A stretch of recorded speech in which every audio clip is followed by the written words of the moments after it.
నాకు 2 కాళ్ళు ఉన్నా ఒక కాలు లేదు అని దొంగ సర్టిఫికెట్తో మీ ప్రభుత్వంలో నాకు వికలాంగుల పింఛన్ ఇచ్చారు.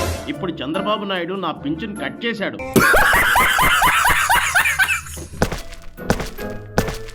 నేను మగవాణ్ణని చెప్పి మీ ప్రభుత్వంలో పింఛన్ తీసుకునేవాడిని. ఇప్పుడు నా పింఛన్ కూడా కట్ చేశారు. నేను బ్రతికుండగానే చచ్చిపోయానని దొంగ డెత్ సర్టిఫికెట్ చూపించి నా భార్యకు పింఛన్ ఇచ్చారు. ఇప్పుడు ఆ పింఛన్ కూడా కట్ చేశారు.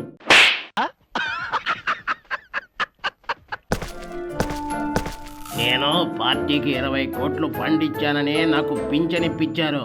ఇప్పుడు ఆ పింఛన్ కట్ చేశారు. నాకు గన్నెత్తారా కాల్ చేసి అన్నమని జైలుకి వెళ్ళిపోతా.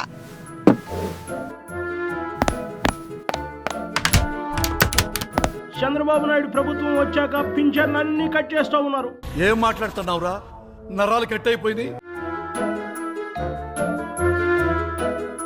నువ్వు అన్ని దొంగ పింఛన్లు ఇప్పించావు. చంద్రబాబు నాయుడు గారు దొంగ పింఛన్లు అన్ని కట్ చేసి అర్హులైన అందరికీ పింఛన్ ఇస్తున్నాడు. చంద్రబాబు నాయుడు ఇలా అన్ని మంచి పనులు చేసేస్తా ఉంటే నేనెప్పుడు ముఖ్యమంత్రి కావాలరా దేవుడా?